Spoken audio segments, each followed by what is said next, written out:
బాలబడి యూనివర్సిటీ మంచి భవిష్యత్తు కోసం తెలుగు విద్యార్థులు ఇష్టపడే యూనివర్సిటీ. కాల్ 9059052378 9059052379. నమస్తే, welcome to I dream social spotlight with కవిత.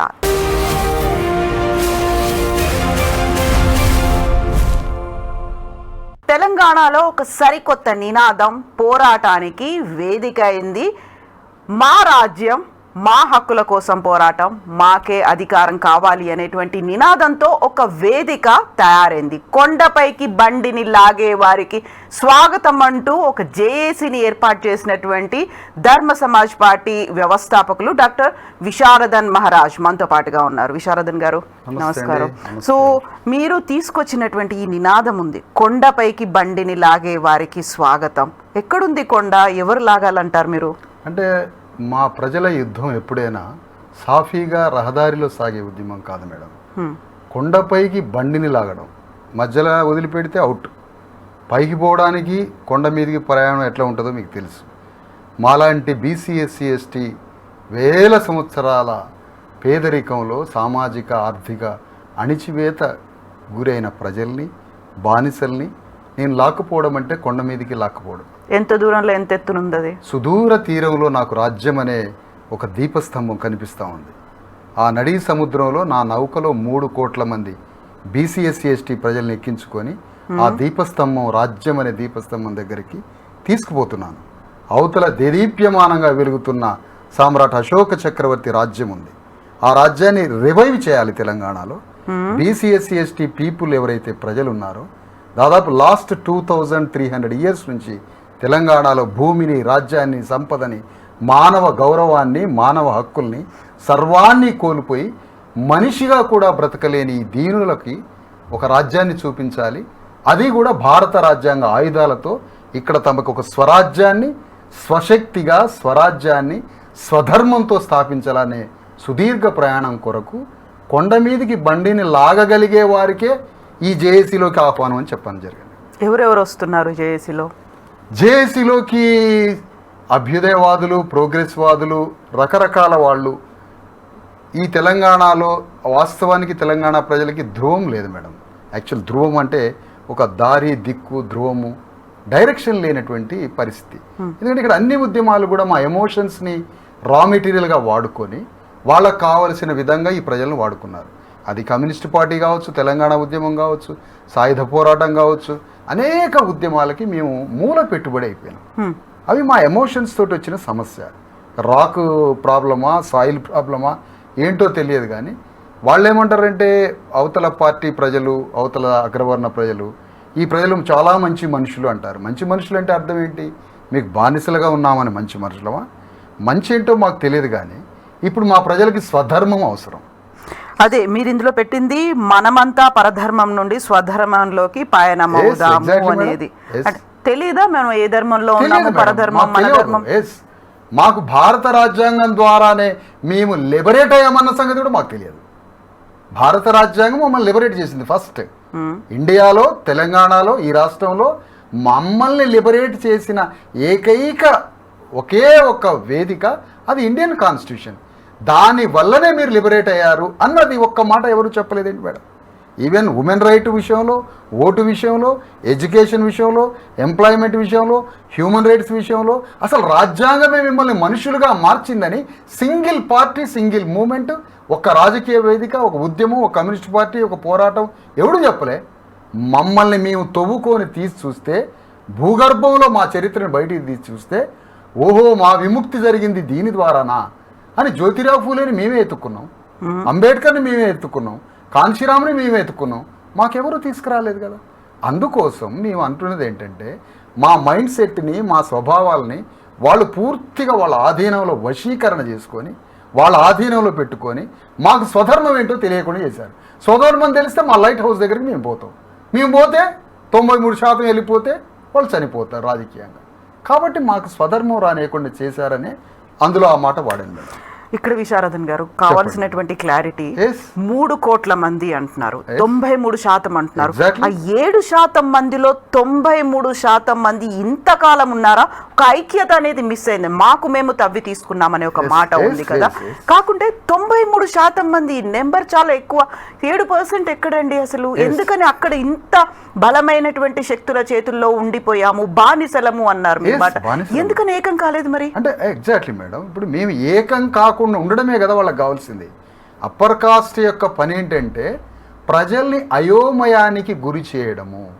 స్పష్టమైన రేఖని గీయకుండా అయోమయానికి గురి చేసినప్పుడు ప్రజలకి శత్రువు ఎవడో మిత్రుడు ఎవడో తెలియకుండా చెయ్యడమే అగ్రవర్ణాల యొక్క మొదటి పని. మా పని ఏమిటి? తత్వము అంటే, ఫిలాసఫీ అంటే అర్థం ఏంటి? రేఖ గీయడం, మధ్యలో గీత గీయడం, తాత్విక రేఖని గీసి ఇగో నువ్వు మా శత్రువువి అని డిక్లేర్ చేయగలగడం. అలాంటి డిక్లరేషన్ జరగలేదే. మమ్మల్ని లిబరేట్ చేయడానికి వచ్చిన కమ్యూనిస్ట్ పార్టీ కావచ్చు, మాకు తెలంగాణ ఆత్మగౌరవం వచ్చిన తెలంగాణ ఉద్యమం కావచ్చు, బ్రిటిష్ వాళ్ళ మీద పోరాడదామన్న వాళ్ళు కావచ్చు, నవాబుల మీద పోరాడదామన్న వాళ్ళు కావచ్చు, సాయుధ పోరాటం అన్న వాళ్ళు కావచ్చు, ఈ టోటల్ ఉద్యమాలు మొత్తం మళ్ళీ అప్పర్ కాస్ట్ కంట్రోల్లోకే పోయినాయి. అందరూ కలిసారంటారా? ఆ? అందరూ కలిసారు ఈ పార్టీలకు అతీతంగా. అందుకనే మేడం అన్ని పార్టీలలో ఉన్న అగ్రవర్ణాల మధ్య క్లాస్ రిలేషన్ ఉంటుంది. That is class relation. మీకు ఐడియా ఉంది. క్లాస్ రిలేషన్లో క్యాస్ట్ రిలేషన్ మిక్స్ అయి ఉన్నది. కాబట్టి మా వర్గాలేమో కలవలేకపోతున్నాయి.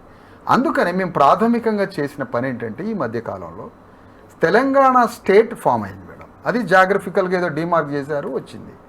తెలంగాణ స్టేట్ రావడానికి తెలంగాణ స్టేట్లో ఉన్న 90% 93% పీపుల్ లిబరేషన్కి తెలంగాణ స్టేట్కి రిలేషన్ ఏంటో చెప్పండి అంటే ఈరోజు వరకు సమాధానం చెప్పాలి. సంబంధం లేదా? ఎట్లా సంబంధం చెప్పండి? సంబంధం తెలంగాణ రాష్ట్రం రావడానికి తెలంగాణ రాష్ట్రంలో ఉన్న బీసీ ఎస్సీ ఎస్టీల విముక్తికి సంబంధం ఏంటో నాకు కావాలి. సబ్బండ వర్గాలు కలిసి పోరాటం చేస్తేనే తెలంగాణ వచ్చింది. తెలంగాణ ప్రాంతాల్లో ఉన్నటువంటి ప్రజలందరి భావోద్వేగమే ప్రత్యేక తెలంగాణ. 100 ఎకరాల భూమి ఉంది మేడం. అందరూ కలిసి పనిచేసి కూలీ నాలి పనిచేసామంటే ఆ భూమి మాదైద్దా? కూలీలవంతా మీరంతా కూలీలు, బీసీ ఎస్సీ ఎస్టీలే అందరం కలిసి ఈ భూమిలో పనిచేసాము. గొడ్లు కూడా పనిచేసినంటే గొడ్లకి భూమి మీద యజమాని ఉంటుందా? పశువులకి గొడ్లకి యజమాని ఉంటుందా భూమి మీద? కూలీలకు యజమాని ఉంటుందా భూమి మీద? అందరినీ ఆహ్వానించారు. ఇండియన్ గవర్నమెంట్ చేతిలో తెలంగాణ ఇచ్చే హక్కు ఉన్నది. ఇండియన్ గవర్నమెంట్ మీద యుద్ధం చేయాలి. భారత ప్రభుత్వం మీద యుద్ధం చేయాలంటే ఎవరు కావాలి? వెలమ దొరలు వస్తారా? రెడ్డి దొరలు వస్తారా? ఏ దొరలు వచ్చి యుద్ధం చేస్తారు? బీసీ ఎస్సీ ఎస్టీలు కావాలి. బీసీ ఎస్సీ ఎస్టీలకి మన రాజ్యం వస్తుంది అని చెప్పంగానే మనకు తెలంగాణ స్టేట్ వస్తుందంటే ప్రజలంతా బయటికి రోడ్ల మీదకి వచ్చారు. కానీ ఆ స్టేట్ వచ్చినప్పుడు ల్యాండ్ డిస్ట్రిబ్యూషన్ గురించి ఆలోచించారమ్మా వాళ్ళు? ఆలోచించలేదే. పోనీ తెలంగాణ వస్తే ఆ స్టేట్ని మేము రూల్ చేస్తామనే ఆలోచన వచ్చిందా? లేదే. తెలంగాణ స్టేట్ ఆ స్టేట్లో మాకు భూమి వస్తుందని కానీ, లేదా మాకు రాజ్యంలో భాగస్వామ్యం వస్తుందని కానీ, లేదా మా పీడిత ప్రజలు రాజ్య సింహాసనం మీద కూర్చుంటారని కానీ, బ్యూరోక్రసీ అంతా మా చేతిలో ఉంటుందని కానీ, అసెంబ్లీ రిప్రజెంటేషన్ అంతా మా చేతిలో ఉంటుందని, పార్లమెంట్ రిప్రజెంటేషన్ మా చేతిలో ఉంటుందని ఏ హామీ లేదు. కానీ ఒక్క ఎంఐఎం పార్టీ ఏమడిగిందో తెలుసా మేడం? తెలంగాణ ఉద్యమం వస్తే ఇందులో వచ్చే తెలంగాణలో మా వాటా ఎంత? మా వాటా తేలాలి. తెలంగాణ రాష్ట్రం ఒక్క మహబూబ్నగర్, అలంపూర్, తుంగభద్ర నది దగ్గర సరిహద్దులు గీస్తే మా ముస్లింలు తక్కువ అవుతారు. మాకు అనంతపురం ప్లస్ కర్నూలు కలిపితే మా ముస్లిం జనాభా పెరిగిపోతారని ఇలాంటి డైరెక్షన్స్తో వచ్చారు. కానీ మా ప్రజలకు అలాంటి తెలివి ఉన్నదా? తెలంగాణ వస్తే చాలు. కానీ వచ్చిన తెలంగాణలో రాజ్యంలో మా వాటా ఎంత అని మా ప్రజలు అడగలేదే. అది అడిగినప్పుడు మాత్రమే.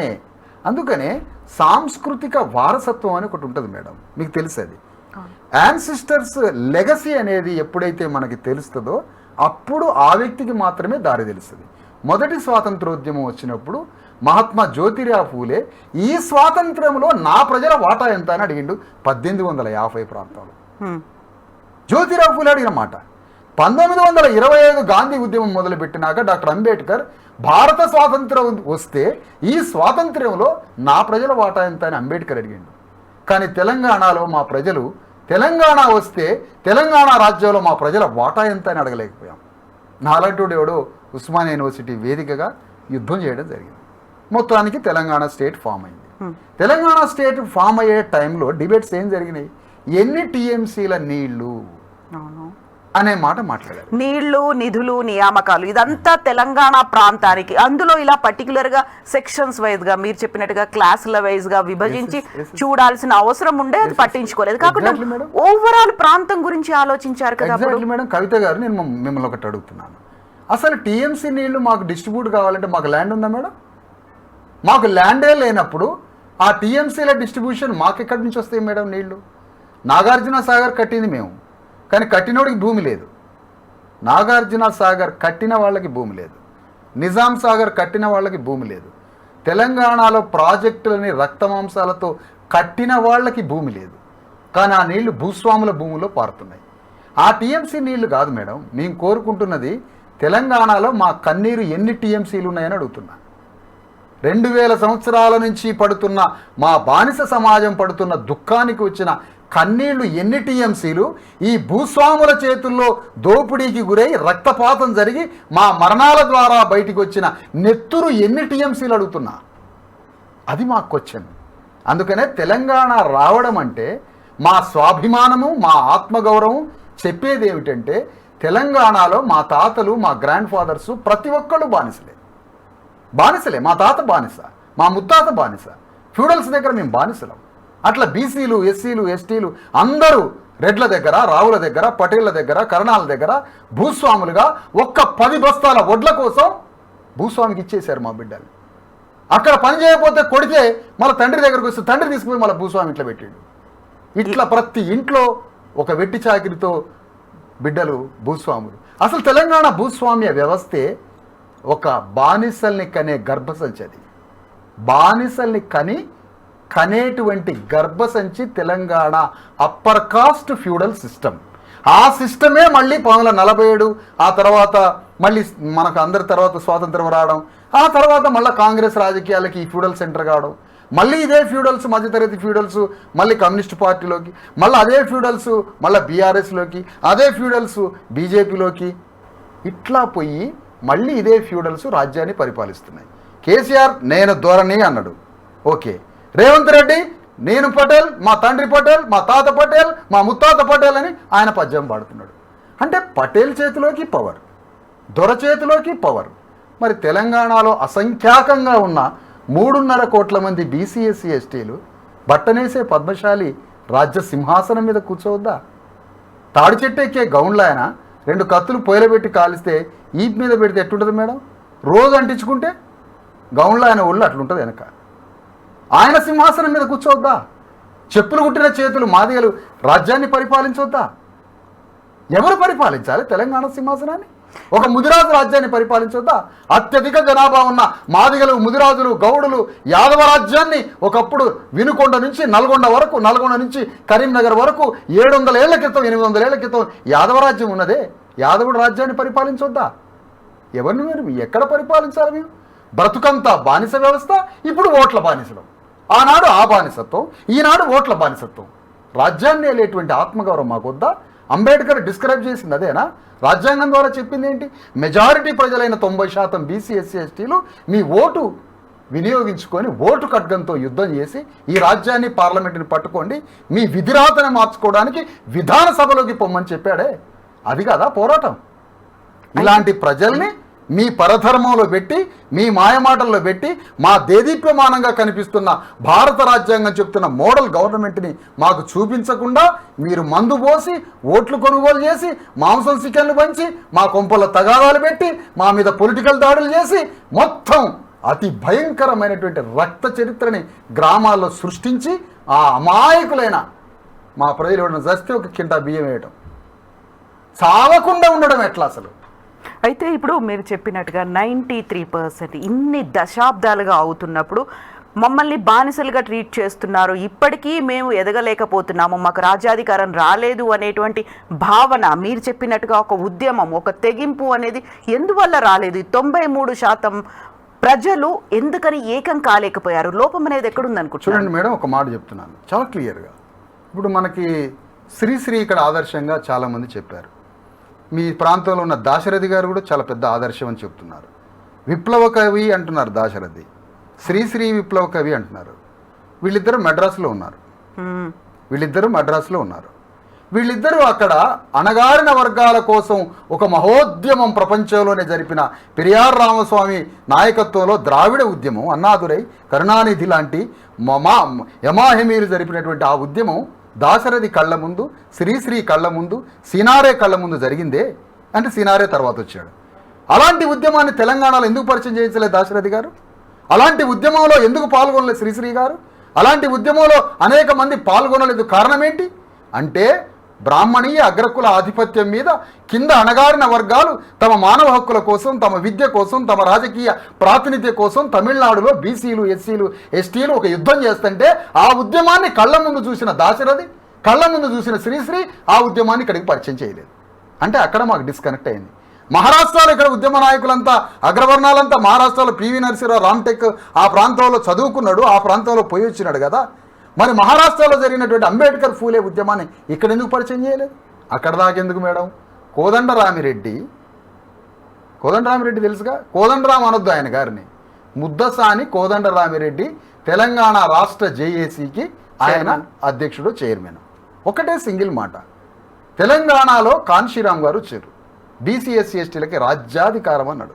ఫస్ట్ టైం తెలంగాణలో ఉమ్మడి ఆంధ్రప్రదేశ్లో బీసీ ఎస్సీ ఎస్టీలంతా నా వెంట రండి, మీకు రాజ్యాన్ని ఇస్తానని మొదటిసారిగా వచ్చిన ఉద్యమంలో ఈ కోదండరామిరెడ్డి ఎందుకు పాల్గొనలే? రాజ్యం మాకు రావడం ఇష్టం లేదు కాబట్టి. అంటే మాకు రాజ్యం రావడానికేమో నువ్వు మా ఉద్యమంలోకి రావు, నీకు రాజ్యం రావడానికి మాత్రం 3 కోట్ల మంది వంట వార్పులు చేసుకుంటూ బజార్లో పడాలి. వలలు పట్టుకొని ముతరాచాన గంగపుత్రులు రావాలి, చెప్పులు చేసుకుంటూ రోడ్ల మీదకి మేము రావాలా, గౌన్లోళ్ళు మూగు దెబ్బని రోడ్ల మీదకి రావాలా, యాదవులు గొర్రెలు తోలుకుంటూ బజార్లకు రావాలా, సాగలోళ్ళు బట్టలు తుక్కుంటూ రోడ్ల మీదకి వచ్చి భారత సైన్యంతో మేము యుద్ధం చేయాలా, భారత ప్రభుత్వం భయపడి చట్టం తీసుకురావాలా, దాంతో మీరు తెలంగాణ రాజ్యాన్ని ఫామ్ చేసుకోవాలా. మాకు రాజ్యం రావడానికి మీరెందుకు పాల్గొనలేదు అంటున్నా. కాబట్టి దీనికి పరిహారంగా తెలంగాణ ఫ్యూడల్ అగ్రవర్ణాలు లేదా తెలంగాణ అగ్రవర్ణ రెడ్డి, రావులు, పటేల్, పటవారీలు వాళ్ళ ముందు ఒకటి అడుగుతుంది. ఇప్పుడు తెలంగాణ వచ్చిన తెలంగాణలో మా రాజ్యం కోసం బీసీ ఎస్సీ ఎస్టీలమంతా కలిసి ఒక జేఏసీని పెట్టుకున్నాం. దేనికి జేఏసీ? తెలంగాణలో మేము రాజ్యం తెచ్చుకోవడానికి. ఇప్పుడు మీరు పాల్గొనండి అగ్రవర్ణాలు, మీరు తెలంగాణ రాష్ట్ర సాధన ద్వారా రాజ్యాన్ని తెచ్చుకోవడానికేమో మేము బలిపశువులమైనాం, బలిపీఠం ఎక్కినాం, 1200 మంది చచ్చినాం. 1200 మంది చచ్చినటువంటి బలిపీఠం ఎక్కి అంతకుముందు 3000 మంది, అంతకుముందు నిజాం టైంలో 4000 మంది చచ్చుకుంటూ చచ్చిపోయినాం, బలిపశువులైనాం, బలిపీఠం ఎక్కినాం, మీకు రాజ్యం వచ్చింది. ఇప్పుడు మేము రాజ్యాన్ని తెచ్చుకోవడానికి జేఏసీ స్థాపిస్తున్నాం. ఈ జేఏసీలోకి అగ్రవర్ణాలు వచ్చి పాల్గొంటారా మాకు రాజ్యం రావడానికి? మీరు ఇక్కడ పిలుపునిచ్చిందే బీసీ ఎస్సీ ఎస్టీకి ఒక వేదిక అని, అంటే అక్కడ ఓసీలను మీరు ఎక్స్క్లూడ్ చేసేసారు, కేవలం ఇక్కడ మేము మాత్రమే ఉంటున్నాం, 93% చేస్తున్నటువంటి పోరాటం అని అన్నారు కదా. మనసున్న రెడ్లకి ఆహ్వానం అన్నాం, మత గజాలైన రెడ్లకు ఆహ్వానం లేదు, మనసున్న రెడ్లకు ఆహ్వానం ఉంది.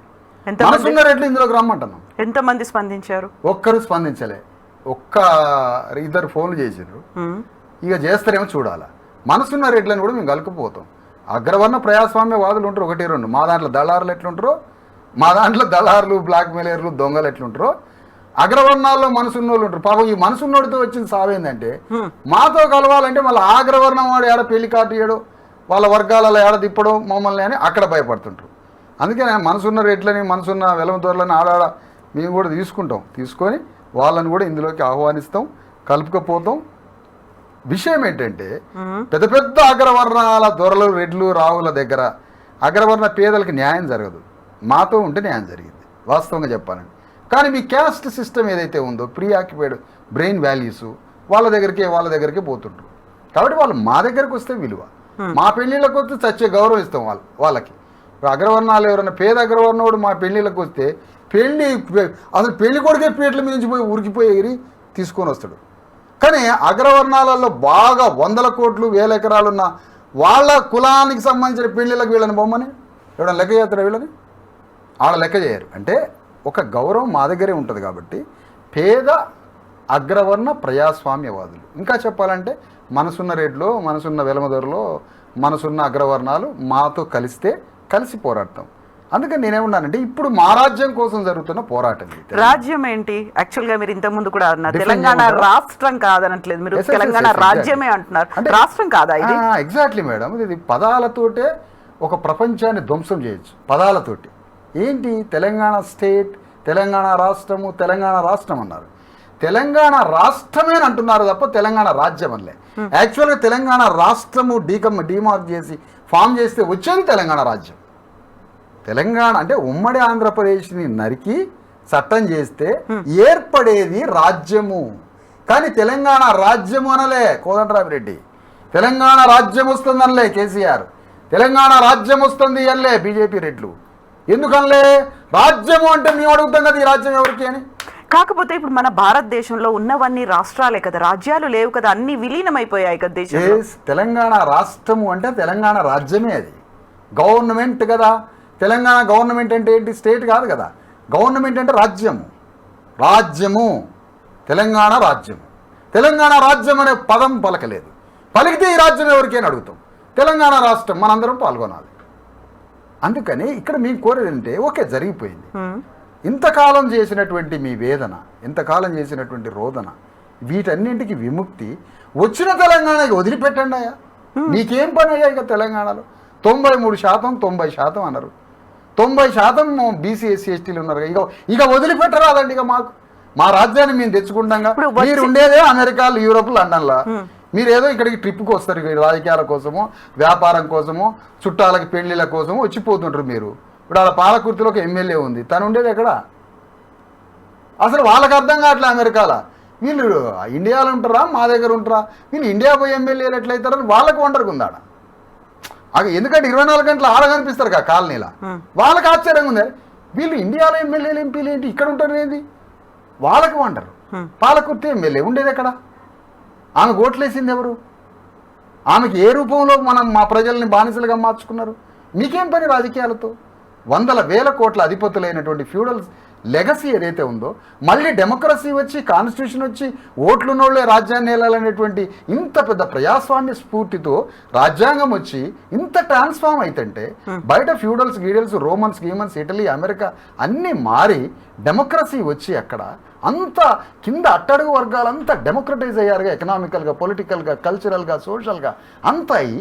ఒక స్కూల్ ఉందంటే 40% బ్లాక్స్ ఉంటారు. ఒక సినిమా ఫీల్డ్ హాలీవుడ్ అంటే 40% బ్లాక్స్ ఉంటారు. ఒక రియల్ ఎస్టేట్ వెంచర్ వేసిండ్రనంటే ఆ వెంచర్లో ఒక 40% బ్లాక్స్ అందులో ఇల్లు కట్టుకొని, పేదలు ఇల్లు కట్టుకుంటేనే వెంచర్కి పర్మిషన్ ఇస్తారు. ఇంత డెమోక్రటైజ్ వరల్డ్ అంతా ట్రాన్స్ఫార్మ్ అయితంటే తెలంగాణలో ఏంటి మేడం, ఇండియాలో ఏంటి దరిద్రం? ఇప్పుడు ఉన్నారు కదా మన మంత్రివర్గంలో మంత్రులు ఉన్నారు. నెక్స్ట్ తెలంగాణకి కాబోయే ముఖ్యమంత్రి బీసీఏ అనేటువంటి ఒక ప్రకటన వచ్చింది. ఆ తర్వాత అసెంబ్లీ దాకా కూడా వచ్చింది. స్థానిక సంస్థల్లో రిజర్వేషన్లు 42% అనేది అసెంబ్లీ తీర్మానం చేసింది. నమ్మకం లేదా? అందుకని మాలాంటి వాళ్ళు, మీలాంటి వాళ్ళు కూర్చోబెట్టే ఈ ప్రశ్నలు, ఈ ఉద్యమాల వల్ల అసలు విప్లవం రాకుండా ఒక బొమ్మను పెడతారనమాట. అసలు విప్లవం రాకుండా రెవల్యూషన్ వచ్చేటప్పుడు ఏంటి, కౌంటర్ రెవల్యూషన్ వస్తుంది. ఇప్పుడు గోడ ఉంది మేడం, ఏ రంగు ఉంటే బల్లి ఆ రంగులో కన్వర్ట్ అయింది. ఎందుకు? పురుగు దాన్ని మిక్స్ చేయాలి, తినాలి కదా. కాబట్టి అట్లనే ప్రతిఘాతుక విప్లవాలు తయారవుతుంటాయి. రెవల్యూషన్ మా నుంచి డిమాండ్స్ వచ్చినప్పుడు మాలోనే ఒక బొమ్మను తీసుకొచ్చి పెడతాడు అన్నట్టు. మా వాళ్ళంతా మావోడు అని కుల సంఘాలు దండలేస్తారు. అసలు మా కుల సంఘాలంతా పోయి శాలువాలు కప్పి, బొకేలు ఇచ్చి, పూలదండలు వేసే కాస్టు అది ఎంత అమౌంట్ పడుతుందో ఆ అమౌంట్లో 10% మాకు ప్రజలకు వాళ్ళు ఆ మంత్రిత్వ శాఖలు పైసలు కూడా ఇయ్యరు. మా వాళ్ళు అన్నమాట. అట్లా పోతారు అన్నట్టు ఆ వలలో పడటానికి మా వాళ్ళు. మేము అనేది మంత్రినో లేదంటే ముఖ్యమంత్రినో లేదా పార్టీలో ఒక పదవో కాదు మేడం, రాజ్య స్వభావం మారాలి. ముఖ్యమంత్రి దగ్గర నుంచి ఎంటైర్ బ్యూరోక్రసీ ట్రాన్స్ఫార్మ్ కావాలి. అసెంబ్లీ, పార్లమెంట్లో రిప్రజెంటేషన్ మొత్తం మారిపోవాలి. రాజ్య స్వభావంలో మార్పు రావాలి. బొమ్మల్ని తీసుకొచ్చి పెడితే కాదు కదా. అందుకని ఎంటైర్ గవర్నమెంట్లో రాడికల్ చేంజెస్ వచ్చినప్పుడే ఆ గవర్నమెంట్ ద్వారా ప్రజలకి జరుగుతూ ఉంటుంది. ఇక్కడ 2 క్వశ్చన్స్.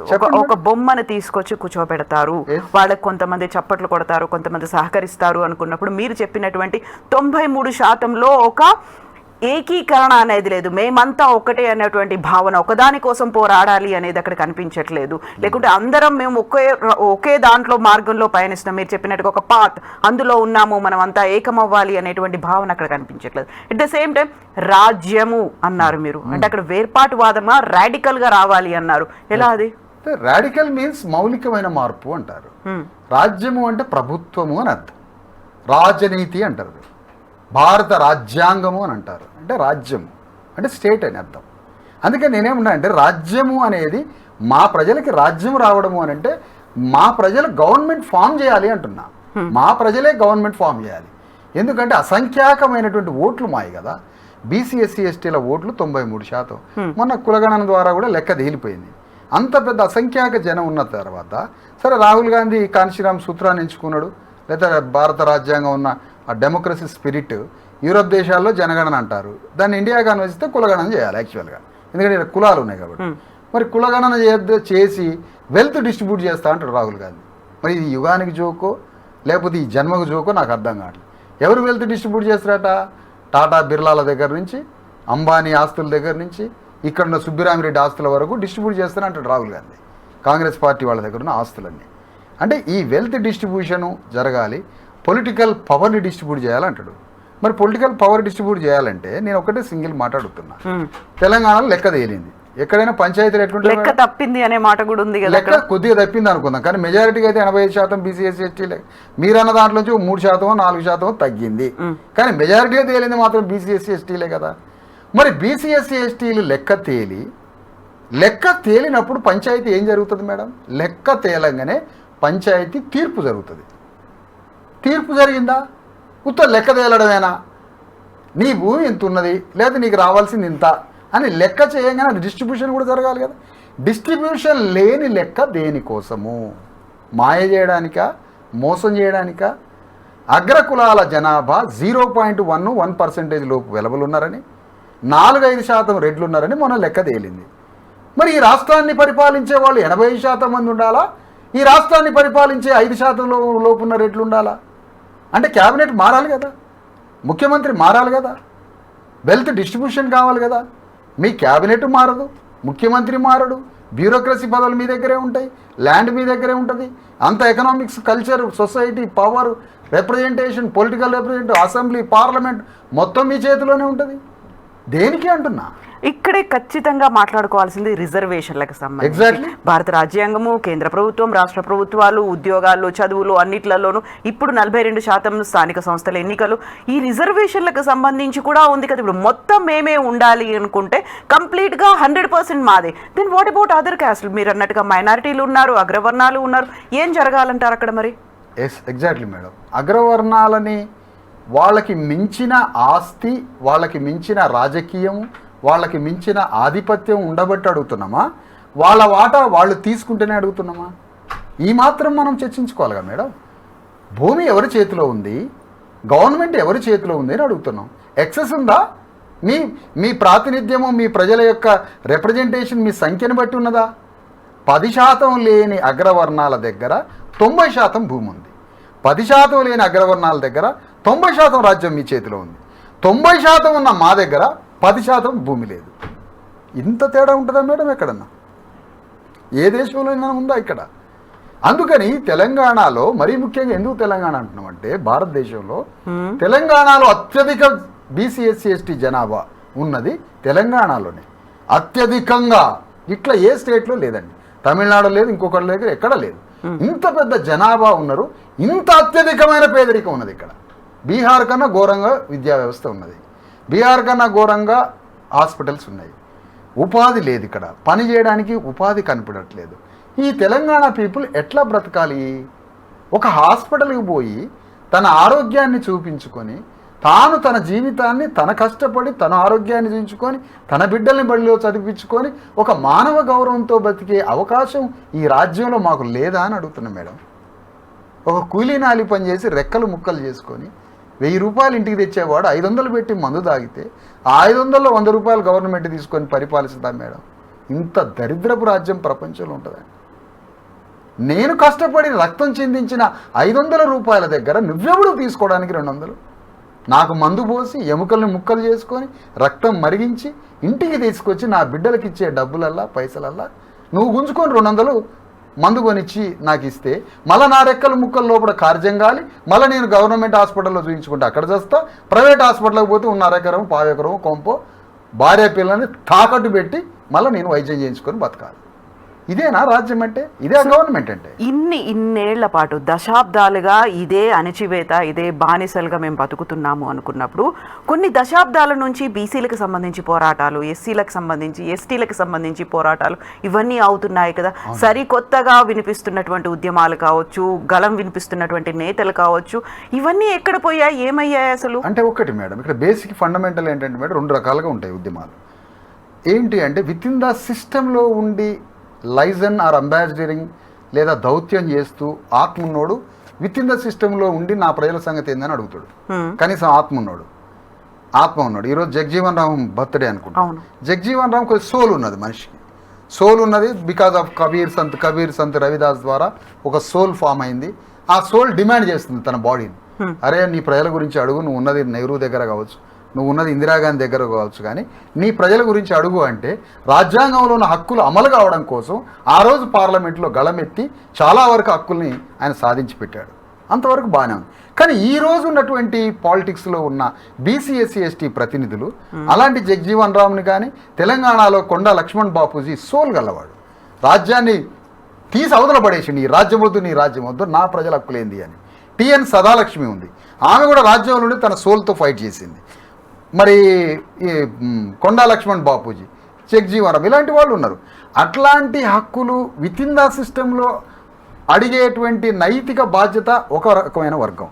బయట ఉండి కుల ఉద్యమాలు హక్కులు అడగడం, బయట ఉండి హక్కులు డిమాండ్ చేయడం, లోపట ఉండి అంబాసిడర్లుగా దౌత్యులుగా మా ప్రతినిధులుగా ఉండి అడగడం. మూడో వర్గం అసలు ఉన్న గవర్నమెంట్ కూలిపోయి మా గవర్నమెంట్ రావాలనే రాడికల్గా మౌలికంగా ప్రశ్నించి మా గవర్నమెంట్ ఫామ్ చేయాలనే ఒక రెవల్యూషనరీ సోషల్ అండ్ పొలిటికల్ రెవల్యూషనరీతో కాన్స్టిట్యూషన్ కోరుకున్నటువంటి ప్రియాంబుల్ సోల్ మీద ఆధారపడి రాజ్యాన్నే కొత్తగా నిర్మాణం చేసి నూతన ప్రపంచాన్ని నిర్మాణం చేయడానికి నూతన వ్యక్తులు నిర్మాణం చేయడం. 3 రకాల ఉద్యమాలు మేడం. అయితే ఇక్కడ మీకు తమిళనాడులో కానీ బీహార్లో కానీ కాంశీరామ్ దగ్గర ఏం జరిగిందంటే, ఈ ఉద్యమాలు ప్రభుత్వాన్ని ప్రశ్నించే కుల ఉద్యమాలకి 2 స్వభావాలు ఉండాలి మేడం.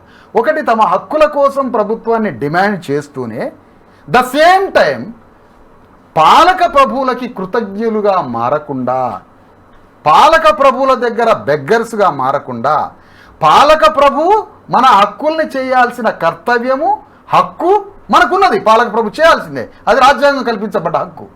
కానీ పాలక ప్రభువులు మంచినీళ్ళు పోస్తే ఓట్లు వేయటం, పాలక ప్రభువులు టిఫిన్ చేపిస్తే ఓట్లు వేయటం, ఇది కరెక్ట్ కాదుగా మేడం. అంటే కుల సంఘాలు తమ హక్కుల కోసం అడుగుతూనే తమ ఆత్మగౌరవ వెన్నెముక్కని వంచకూడదు, తమ ఆత్మగౌరవ రాజకీయ వెన్నెముక్కని నిటారుగా నిలబెట్టి తమ హక్కుల్ని అడగాలి, తమ రాజ్యం కోసం పోరాటం చేయాలి. అది అంబేద్కర్ చేసినాడు. ఇప్పుడు లేరా అలా ఎవరు రాజకీయాల్లో? అదే కదా సమస్య. హక్కుల కోసం పోరాడుతున్నారు కానీ తమ ప్రజల రాజకీయ వెన్నెముకని కట్టి హక్కులతో పాటుగా 2వ దశలో మనం రాజ్యానికి రావాలి, ద సేమ్ టైం ప్యారలల్గా నేను రాజ్యానికి రావాలి అని కుల హక్కుల కోసం పోరాడే కుల సంఘాలు రాజ్యం కోసం నిర్మాణం చేసి యుద్ధం కూడా చేయాలనే స్వభావం కొంత కనుమరుగు కావడం వల్ల, కొంత పక్కకు రావడం వల్ల కుల సంఘాల యొక్క హక్కుల డిమాండ్లు ముందు పెడుతున్నారు తప్ప కుల సంఘాలు రాజ్యానికి రావడం లేదు.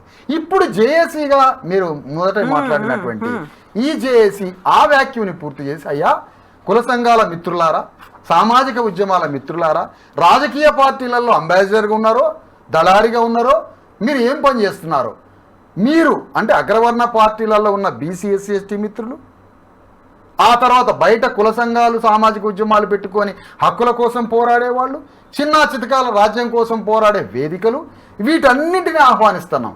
మనందరం కలిసి ఒక మీదికి వచ్చి, ఒక డయాస్ మీదకి వచ్చి బీసీ ఎస్సీ ఎస్టీ జేఏసీగా ఏర్పడి మన రాజ్యం కోసం తెలంగాణలో ఈ గవర్నమెంట్ని మనం ఫామ్ చేయాలి. దానికోసం తెలంగాణ రాజ్యంలో 3.5 కోట్ల మంది మనసుల్లో మానసిక విప్లవాన్ని సత్యం ద్వారా సృష్టించి మన లిబరేషన్కి ఒక వారసత్వం ఉంది. జ్యోతిరావు ఫూలే ఉన్నాడు, సాహు మహారాజ్ ఉన్నాడు, అంబేద్కర్ ఉన్నాడు. తెలంగాణలో అక్షరముఖ రాని సమ్మక్క సారలక్కలు కత్తులు పట్టుకొని ప్రతాపరుద్రుడు అనేటువంటి దొర మీద యుద్ధం చేసి మేడరాజు ఆధ్వర్యంలో మేడారం సెంట్రిక్గా ఒక రాజ్యాన్ని 700 ఏళ్ల క్రితం ఒక చదువురాని ఒక ఆదివాసీలు తమ స్వరాజ్యాన్ని నిర్మించి కప్పం కట్టనందుకు కప్పం కోసం మన మీద దాడి చేస్తే రాజ్యం కోసం యుద్ధం చేసినటువంటి వీరనారీమణులు ఉన్నారే. కొండా లక్ష్మణ్ బాపూజీ ఉన్న సిస్టంలో నుంచి బయటకు వచ్చి మన రాజ్యం కావాలని మొన్నటిదాకా పోరాడిండే. సర్దార్ సర్వాయి పాపన్న గౌడు మొఘల్స్ సామ్రాజ్యం మీద ఇక్కడున్న రెడ్డి దొరల మీద వెలమ దొరల మీద యుద్ధం చేసి మాలా మాదిగా మంగలి సాకలి వాళ్ళని వేసుకొని రాజ్యం కోసం నిర్మాణం చేసిన సర్దార్ సర్వాయి పాపన్న గారి లెగసీని మనం వారసత్వంగా తీసుకోవాలి కదా. పండగ సాయన్న యొక్క లెగసీని వారసత్వంగా తీసుకోవాలి కదా. ఈ సింబాలిక్స్ని మనం తెలంగాణలో చూపిస్తూ ఈ రాజ్యం కోసం పోరాడే దాంట్లో బీసీఎస్ స్టాండ్స్ ఫర్ మేడం ఎప్పుడైనా దొంగతనం జరిగేటప్పుడు దొంగ యొక్క ధర్మం దొంగతనం చేస్తూ ఉంటాడు, ఎంత సైలెంట్గా చేసుకొని వెళ్ళిపోతాడు. కానీ దొంగతనానికి గురయ్యేవాడు ఇంటి ముందు లైట్ వేసుకోవాలి, గడ్డపార పెట్టుకొని మేల్కొని మంచం మీద కూర్చోవాలి. ఎప్పుడైతే మనం గడ్డపార పట్టుకొని లైట్ వేసి కుర్చీలో కూర్చొని ఉంటామో దొంగతనాలు ఆగిపోతాయి మేడం. వాళ్ళు కూడా ట్రాన్స్ఫార్మ్ అయ్యి న్యూట్రలైజ్ అయ్యి వేరే పనులకి వెళ్తారు మేడం. ట్రాన్స్ఫార్మ్ అట్లా కూడా జరగాలి. అందుకని మనం మేల్కొని ఉండాలి అంటున్నాం మన ప్రజల్ని. మనం మేల్కోకపోబట్టే వాళ్ళ యొక్క దాడి దోపిడీ విస్తృత వికృత విషరూపంగా మారి అది విషవృక్షంలాగా మారిపోతుంది. మేల్కోవడం గురించి అన్నారు. ఆర్ కృష్ణయ్య గారు ఉన్నారు. దశాబ్దాల తరబడి పోరాటం, బీసీలకు సంబంధించే పోరాటం అనేది జరిగింది. మందకృష్ణ మాదిగ గారు ఉన్నారు. ఆయన కూడా దశాబ్దాల తరబడి పోరాటం, ఇప్పుడు సుప్రీంకోర్టు తీర్పునిచ్చినప్పటికీ కూడా వర్గీకరణ అనేది ఎలా జరుగుతుంది ఏంటి అనేది అక్కడ ఒక ఏకాభిప్రాయం అనేది రాలేకపోతుంది. ఆ తర్వాత వెరీ రీసెంట్గా మీరు చెప్పినట్టుగా వచ్చినటువంటి కుల సంఘాలు వీళ్ళందరిలో ఐక్యత కనిపించాలి అనే దాంతో పాటుగా తీన్ మార్మల్లన్న తీసుకొచ్చినటువంటి ఒక ఉద్యమం కావచ్చు. ఇప్పుడు నిమ్మల వీరన్న ఉన్నారు, ఆయన సంచార జాతుల కోసం అందరూ డిఫరెంట్ పాకెట్స్ లాగా కనిపిస్తున్నారు. వాళ్ళ శక్తి మేరకు ఏదో పోరాటాలు చేస్తూ వస్తున్నారు, దశాబ్దాలు గడుస్తూ వస్తున్నాయి, ఎక్కడో ఏదో ఒక విజయం సాధించినట్టుగా కనిపిస్తుంది. అందరూ ఎందుకని ఏకం కాలేదు? మీరన్నటువంటి ఈ బానిసత్వం, ఈ దశాబ్దాల తరబడి పోరాటాలు ఇవన్నీ కూడా ఒక ఎండ్ స్టేజ్కి ఎందుకు రాలేకపోయాయి? విజయం ఎగ్జాక్ట్లీ మేడం. కవిత గారు చాలా అద్భుతమైన క్వశ్చన్ వేశారు మీరు. ఒక మంచి పరిష్కారానికి సంబంధించిన క్వశ్చన్ ఇది. ఇప్పుడు గవర్నమెంట్ మీద పోరాడే వ్యక్తులకి 2 డైమెన్షన్స్ ఉండాలని మీకు చెప్పాను. డాక్టర్ అంబేద్కర్ ఎస్సీ ఎస్టీ బీసీల కోసం, శూద్రుల కోసం, మహిళల కోసం, కార్మిక వర్గం కోసం, బాలల కోసం, అనేక పీడితుల కోసం ఆయన యుద్ధం చేసిండు. యుద్ధం చేస్తూనే పార్టీ పెట్టాడు, లేబర్ పార్టీ అని. అంటే ఎంత పెద్ద పార్టీ అది? శ్రామికుల పార్టీ అంటాడు. మరొక దశలో రిపబ్లిక్ పార్టీ అని పెట్టిండు. అంటే ప్రజల హక్కుల కోసం, పీడితుల హక్కుల కోసం ఆనాడు ఒంటరిగా యుద్ధం చేస్తూనే తన ప్రజలకి సాంస్కృతిక వారసత్వాన్ని ఎక్స్ప్లెయిన్ చేస్తూ సామ్రాట్ అశోక చక్రవర్తి భారతదేశాన్ని పరిపాలించిన వాడు నేటివ్ ఇండియన్. ఆ అశోక చక్రవర్తి ఒక భారత భూమిపుత్రుడు. అతను మన శూద్ర వర్గానికి సంబంధించిన వాడు. ఇగో మన రాజ్యం యొక్క అశోకుడి వారసత్వంగానే మనం రాజ్యానికి రావాలని రిపబ్లికన్ పార్టీ పెట్టిండు. అంటే ఒక డైమెన్షన్లో రిపబ్లికన్ పార్టీ పెట్టి తన ప్రజల్ని ఆర్గనైజ్ చేస్తూ తమకి వారసత్వ చరిత్రని ఒకటి స్ఫూర్తి కోసం, ప్రేరణ కోసం, యుద్ధ వాతావరణం కోసం, రాజకీయ ఆత్మగౌరవ వెన్నెముక్క కట్టడానికి ఒక వారసత్వ చరిత్రని తన ప్రజలకి చెబుతూనే హక్కుల కోసం పోరాడిండు. ఈ రోజు మీరు చెప్తున్న పేర్లకు కూడా నేనేం చెప్తున్నానంటే 300 ఏళ్ల క్రితం సర్దార్ సర్వాయి పాపన్న గౌడ్ ఒక గౌడ కులస్తుడు రాజ్యం కోసం యుద్ధం చేసిండు, హక్కుల కోసం యుద్ధం చేసిండు. పండగ సాయన్న తన రాజ్యం కోసం యుద్ధం చేసిండు, హక్కుల కోసం యుద్ధం చేసిండు. సదాలక్ష్మి, కొండా లక్ష్మణ్ బాపూజీలు రాజ్యం కోసం యుద్ధం చేశారు, హక్కుల కోసం యుద్ధం చేశారు. సమ్మక్క సారలక్కలు, అక్షరముక్క రానటువంటి సమ్మక్క సారలక్కలు ఆ 700 ఏళ్ల క్రితమే హక్కుల కోసం యుద్ధం చేశారు, తమ స్వరాజ్యాన్ని నిర్మించుకున్నారు. మీరు చెప్పిన నేతలు ఎవరైతే ఉన్నారో ఆ నేతలు కూడా నేనేమంటానంటే తెలుసో తెలియకో హక్కుల కోసం పోరాడారు. మీకు హ్యాట్స్ ఆఫ్. మన హక్కుల కోసం పోరాడారు, సంతోషం. మండల్ కమిషన్ గురించి యుద్ధం చేసిన ఆర్ కృష్ణయ్య మామూలు వ్యక్తి కాదు. చాలామంది అతని స్కాలర్షిప్ల కోసము చిన్న పరిధిలో మాట్లాడారు. స్కాలర్షిప్లే కాదు, ఆయన మండల్ కమిషన్ని అమలు చేయాలని ఏ కమ్యూనిస్ట్ పార్టీ వాడు సహకరించిన రోజుల్లో కమ్యూనిస్ట్ పార్టీలు కూడా మండల కమిషన్కి ఆ రోజు వ్యతిరేకం, బీజేపీ మండల కమిషన్కి వ్యతిరేకం, కాంగ్రెస్ పార్టీ మండల కమిషన్కి వ్యతిరేకం, అందరూ వ్యతిరేకమైన రోజుల్లో ఆర్ కృష్ణయ్య మండల్ కమిషన్ అమలు చేయాలని ఒక్కడే సింహనాదం చేసి రాష్ట్రాన్ని ఒక పెద్ద పోరాటంలాగా మలిచాడు. అంతవరకు బాగానే ఉంది.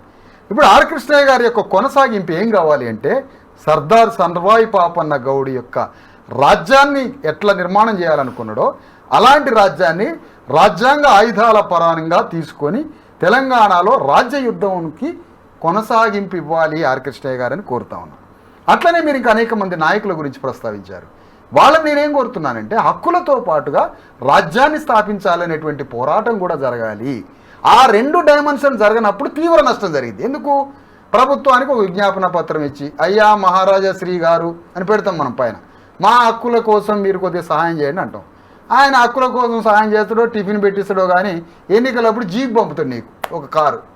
అందులో కారులో ఎక్కి ఈయన అన్నం పెట్టినందుకు, టిఫిన్ చేయించినందుకు, ఆ హక్కుల కాగితం తీసుకున్నందుకు, మన మీటింగ్కి వచ్చినందుకు పలానా దొరగారికి ఓట్లు వేయండి అని ఆయన కారులో ఎక్కి జై అని ప్రచారం చేయాలి. అంటే నీ హక్కుల గురించి మాట్లాడినా ఆయనకు ప్రచారం, నీ హక్కుల కాగితం వేయడానికి పోయినప్పుడు నీకు టిఫిన్ పెట్టించినా ఆయనకు ప్రచారం. అంటే ఈ విధంగా చేయడం వల్ల హక్కుల రిప్రజెంటేషన్తో మళ్ళా రాజ్యం వాళ్ళకే ఫామ్ అవుతుంది. అందుకని ఇక్కడ నేను చెప్పేది ఏంటంటే మేడం, హక్కులతో పాటు ఇప్పుడు చంద్రబాబు నాయుడు ఉన్నాడు మేడం. చంద్రబాబు నాయుడు ఆయన హక్కులు చేసిండు అనుకుందాం, అది వర్గీకరణ కావచ్చు, బీసీ హక్కులు కావచ్చు. రావలసినది దక్కవలసింది రాజ్యాంగ పరంగా సత్యము ధర్మం ప్రకంగా నీకు రావాల్సిన హక్కు నీ హక్కు భుక్తం. అది నువ్వు చేసిన సహాయం ఏంటి? అందుకనే నీ హక్కుల్ని లాక్కోవాలి, నీ హక్కుల్ని తెచ్చుకోవాలి, నువ్వు రాజ్యం కోసం యుద్ధం చేయాలి. ఇప్పుడు ఉదాహరణకు మేడం రెడ్లు ఉన్నారు తెలంగాణలో. రెడ్లందరికీ భూమి మీద ఏం వేసిండు మేడం కేసీఆర్? భూమి ఉన్న వాళ్ళందరికీ ఏం వేసిండు? అకౌంట్లో పైసలు వేసిండు కదా. దాని పథకం పేరేంటి? రైతు బంధు. రైతు బంధులో లాభపడ్డదంతా ఎవరు? తెలంగాణలో రెడ్డి ఫ్యూడల్స్ లాభపడ్డారు, బాగా లాభపడ్డది. చిన్న సన్నకారు రైతులకు రాలేదు, అది రెండవ దశలో లాభపడ్డారు. తెలంగాణలో భూస్వామ్య రెడ్డి వర్గం అంతా అత్యధికంగా రైతు బంధులో లాభపడ్డారు. గవర్నమెంట్ని మార్చి రెడ్డి గవర్నమెంట్ని తెచ్చుకుంది ఎవరు మేడం? ప్రజలే తెచ్చుకున్నారు. రెడ్లు. ప్రజలు కాదా? ప్రజలు కాదు, ప్రజలు ఎప్పుడు కూడా మార్పు కోరుకున్నది ప్రజలు కాదా మేడం? ప్రజలు స్వధర్మంతో ఆలోచించరు, ప్రజలని అందరినీ ఎంగేజ్ చేస్తారు. ఒక గ్రామంలో కోటి రూపాయల లిక్కర్ తాపిస్తారు మేడం. ఒక గ్రామంలో 2 కోట్ల రూపాయల చికెన్ తినిపిస్తారు మేడం. ఒక గ్రామంలో ఆకాశం అంత అబద్ధాలు ఆడతారు మేడం. ఆకాశం అంత అబద్ధాలతో 5 కోట్ల రూపాయల లిక్కర్తో 2 కోట్ల రూపాయల చికెన్తో గ్రామం మొత్తాన్ని తమ గుప్పిట్లో పెట్టుకొని మాయ చేయడము మీరనే మార్ప? అది కాదు కదా. ప్రజల్ని ఎంగేజ్ చేస్తారంటున్నా కదా 3 విషయాల్లో. తమ గురించి తాము ఆలోచించుకోరు, తమకేం కావాలనో తమ దృక్పథం తమకు తెలియదు. కాబట్టి నేనేమంటున్నానంటే రెడ్లు అందరూ కలిసి తమ గవర్నమెంటు టీఆర్ఎస్ గవర్నమెంట్లో బెనిఫిట్ అయినా వెలమాయన దింపేశారు, రెడ్ల రాజ్యాన్ని తెచ్చుకున్నారు. అందుకనే మీకు రేవంత్ రెడ్డి ఎంత స్పష్టమైన సంకేతాలు పంపాడో మీరు గ్రహించారా ఎప్పుడైనా? ఏముంటున్నాడో తెలుసా రేవంత్ రెడ్డి? కాకతీయ సామ్రాజ్యంలో గోన గన్నారెడ్డి మనవాడు, కాకతీయ సామ్రాజ్యాన్ని నిలబెట్టిందే రెడ్లు, సురవరం ప్రతాపరెడ్డి మనవాడు, రెడ్డి రాజ్యాన్ని స్థాపించుకోవాలి, వెలమ దగ్గర పనిచేసే రెడ్లారా మీరు ఆత్మగౌరవంతో బయటికి రాండి అంటున్నాడు. ఏం సంకేతం అది? ఈ మాటలు అన్నది ఎవరు? రేవంత్ రెడ్డి. అంటే అక్కడ ఏమంటున్నాడు? అదే రేవంత్ రెడ్డి ఇంకొక మాట కూడా అన్నాడు, అగ్రవర్ణాలకు రెడ్డికి సంబంధించి నేనే చివరి సీఎం అయినా సంతోషిస్తాను అనే మాట తన నుంచి వస్తే టీపీసీసీ చీఫ్ మహేష్ కుమార్ గౌడ్ దగ్గర నుంచి ఇంకో మాట వచ్చింది, తెలంగాణ రాష్ట్రానికి నెక్స్ట్ సీఎం కాబోయే సీఎం బీసీఏ అవుతాడు అనే ఒక మాట. అవుతాడు కాదు, అవుతాడేమో అవ్వచ్చేమో అన్నారు. అంటే ఇక్కడ పాయింట్ ఏంటంటే మేడం, అంటే రేవంత్ రెడ్డి గారు ఎంత అద్భుతంగా ఆర్గనైజ్ చేశారంటే ఆయన రెడ్డి ధర్మ ప్రచారకగా కూడా ఉన్నారు వారు. ఎందుకంటే వారు అప్డేటెడ్ సురవరం ప్రతాప్ రెడ్డి అంటే ఎప్పుడైనా కూడా తమ కమ్యూనిటీకి ఉన్న లెగసీని కంటిన్యూ చేసిన వాడే హై ఇంటలెక్చువల్, టాపెస్ట్ ఇంటలెక్చువల్ ఎవరు అంటే ఇప్పుడు కేసీఆర్ ఉన్నారు. వారు వెలమ రాజ్యానికి లెగసీకి ఆయన వెలమల రాజ్యాన్ని కొనసాగింపు ప్రక్రియ చేశారు. అంటే అడ్మినిస్ట్రేటర్గా వాళ్ళు ఉండాలని, అదే ఎప్పటి నుంచి ఉన్నది వాళ్ళ మధ్య స్ట్రగుల్. వెలమాస్కి రెడ్డిస్కి మధ్య ఒక భారీ యుద్ధం జరిగింది తెలంగాణలో. అది రాచకొండ దొరల దగ్గర నుంచి జరిగింది, బొమ్మెర పోతన సాహిత్యంలో ఉన్నది. రెడ్లందరినీ చంపి రెడ్ల తలకాయలలో ఉన్న గుజ్జు తీసేసి అందరూ అన్నం పెట్టుకొని తిన్నారట వెలమరాజు.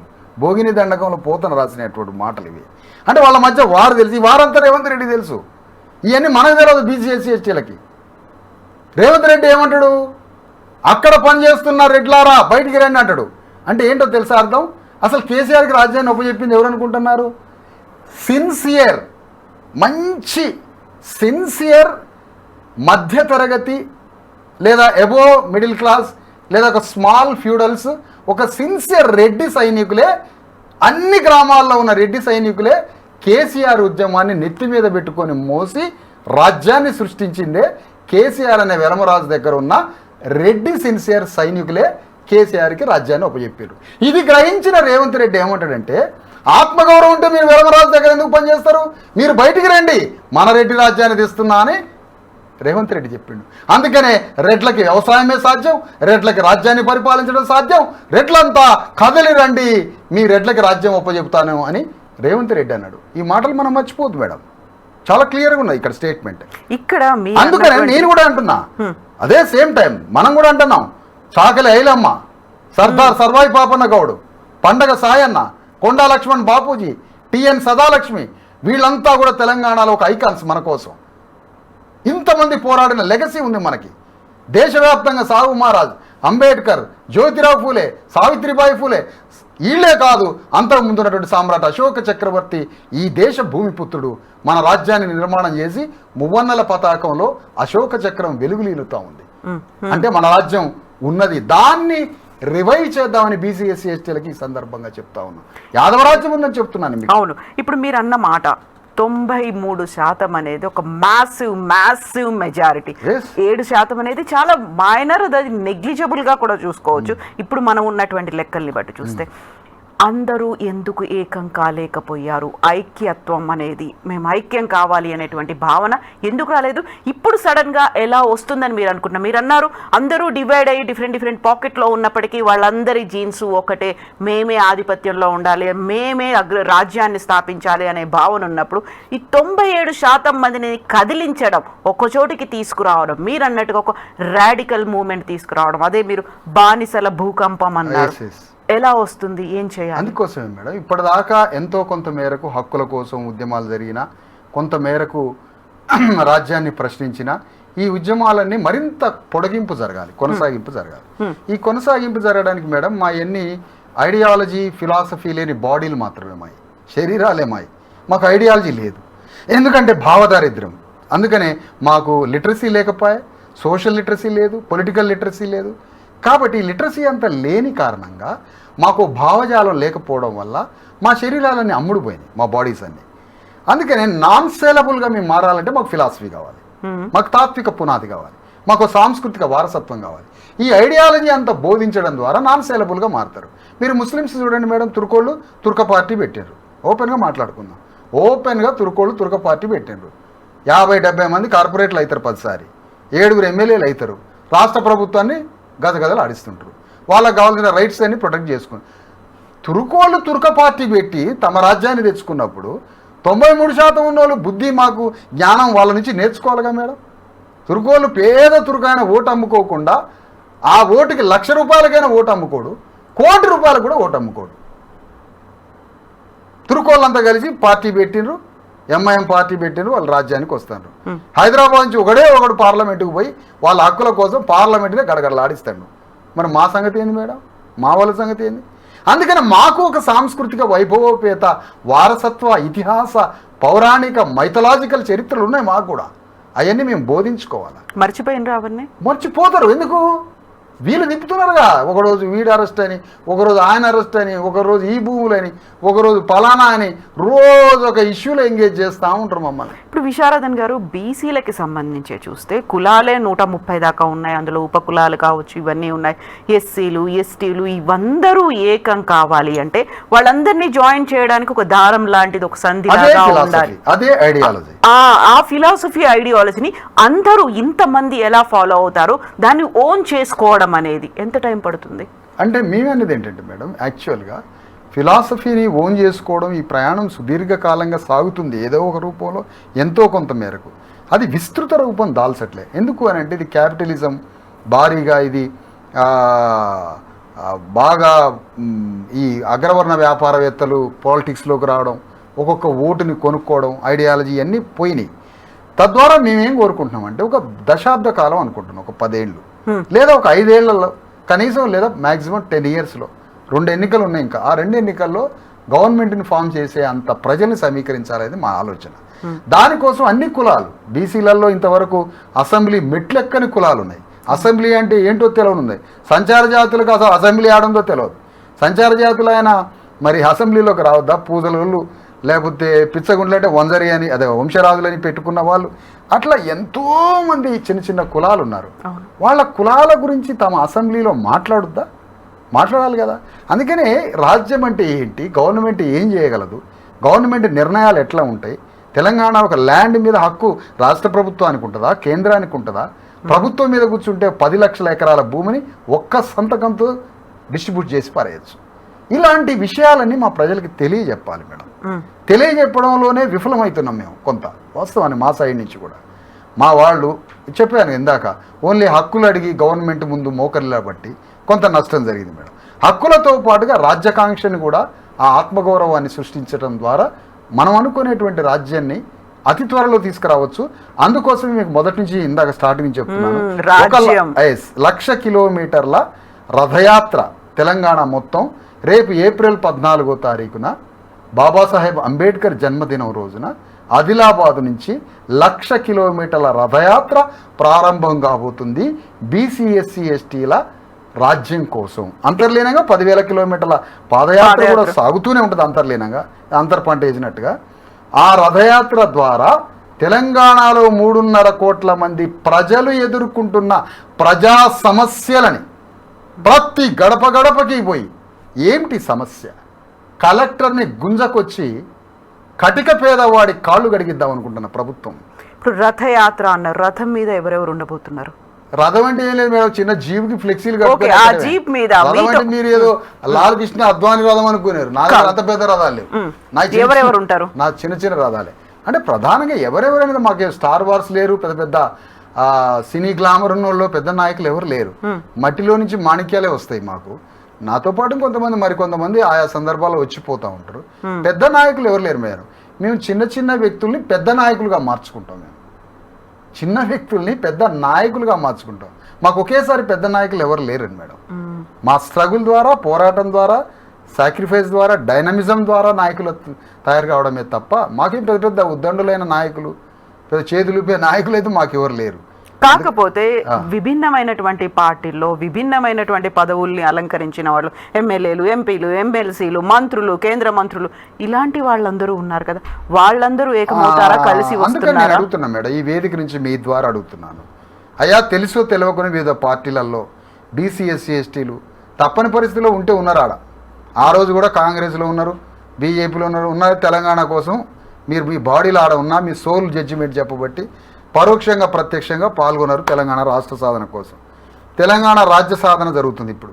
మన హక్కులు ప్లస్ అంటే తెలంగాణ బీసీ/ఎస్సీ ఎస్టీ రైట్స్ అండ్ రాజ్యాధికార వేదిక, షార్ట్ ఫామ్లో తెలంగాణ బీసీ/ఎస్సీ ఎస్టీ జేఏసీ. ఈ తెలంగాణ బీసీ/ఎస్సీ ఎస్టీ జేఏసీ నుంచి మనం రాజ్యాకాంక్ష, మన అధికారం కోసం పోరాడుతున్నాం కాబట్టి అన్ని పార్టీల్లో ఉన్న బీసీ/ఎస్సీ ఎస్టీ సర్పంచ్ దగ్గర నుంచి పార్లమెంట్ సభ్యుడి వరకు, సర్పంచ్ పార్టీ అధ్యక్షుడి నుంచి కాంగ్రెస్ పార్టీ అధ్యక్షుడి వరకు, వివిధ పార్టీలలో ఉన్న అధ్యక్షులు కానీ, ప్రజాప్రతినిధులు కానీ అందరినీ ఆహ్వానిస్తాం. మేము ఆహ్వానానికి లేదు, వేదిక నుంచి ఆహ్వానిస్తున్నాం, రేపు స్వయంగా ఆహ్వానిస్తాం. మిమ్మల్ని రమ్మంటున్నాం రథయాత్రి. లేదు మేము రాము, మేము అందరిలో ఉంటాం, మీరు ఏడన్నా గాలిపోండి అని అంటే మరి దానికి జరుగుతున్నటువంటి పరిణామాలు కూడా ప్రజలే నిర్ణయిస్తారు. ఆ పరిణామాలు కూడా అందుకనే అన్ని పార్టీలలో, అన్ని సంఘాలలో, అన్ని వేదికల్లో పనిచేసేవారు చిన్న చిన్న తప్పులు చేసినా, లేదా ఒప్పులు చేసినా, తప్పులు చేసినా, తెలిసి తెలవక చేసినా, ఇక నుంచైనా మీరు మీ వేదికల మీద హక్కుల కోసం పోరాడుతూనే రాజ్యం కోసం కూడా మనం పోరాడాలి అనే ఒక కొత్త పాత్రను కూడా మీరు పోషించాలి. రెండవ కన్ను లేదా మనోనేత్రం అన్న తెలుసుకోవాలి అని మా ప్రతిపాదన ఇక్కడి నుంచి.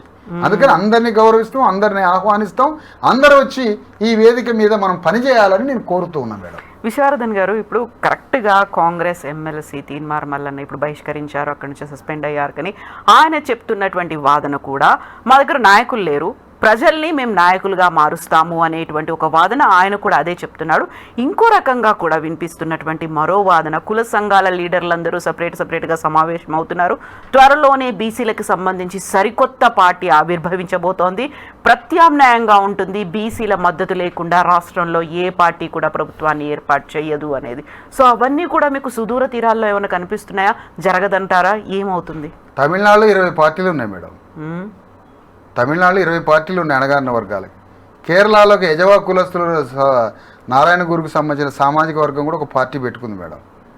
నిషాదులని ఉత్తరప్రదేశ్లో ఒక చిన్న కులం తమ హక్కుల కోసం పోరాడుతూనే ఒక పార్టీ పెట్టుకొని 2 ఎమ్మెల్యేలు ఉన్నారు మేడం. అనేక కులాలకి మరికొన్ని సహబాధిత వర్గ కులాలని కలుపుకొని అనేక పార్టీలు పెట్టుకున్నారు. రావాలి, ఆహ్వానించదగ్గ విషయాలు ఇవన్నీ, దాన్ని కొట్టిపారేయలేము. ఎన్ని రాజకీయ చైతన్యానికి వస్తే అంత మంచిది, అందులో ఎలాంటిది లేదు. అందుకని నేనే ఉన్నానంటే రానియండి వేదికలు, అన్ని వేదికలు వస్తే వాటన్నింటి మధ్య ఒక సమన్వయం కుదిరించడానికి మీలాంటి పెద్దలు ఉంటారు కదా, అలాంటి సమన్వయకర్తలు దొరికినప్పుడు ఒక అవగాహన కూడా ఏర్పడుతుంది. రాజ్యం తెచ్చుకోవడానికి ఎన్ని డిస్ప్యూట్స్ ఉన్నా అవగాహన మంత్రం అయితే ఒక మంత్రాంగం జరగాల్సిందే కదా. కాబట్టి ఇవన్నీ ఆహ్వానించదగ్గ పరిణామాలే. కాకపోతే ఒక విషయం ఏం కోరుతున్నామంటే, మేము మీ ద్వారా బీసీ ఎస్సీ ఎస్టీల ఉద్యమం రాజకీయ ఉద్యమం అని ఇవాళ చెప్పడం, తెల్లారిపోయి అగ్రవర్ణాలకు ఓట్లు వేయించి మళ్ళీ వాళ్ళ జీబులలో పడి తిరిగి వాళ్ళకు చేయి అని ఓట్లు వేసుకుంటూ తిరిగినాం అనుకోండి, ఇక వాళ్ళని ఏమనాలి మేడం? ఎట్లా బహిష్కరించాలి చెప్పండి వాళ్ళని?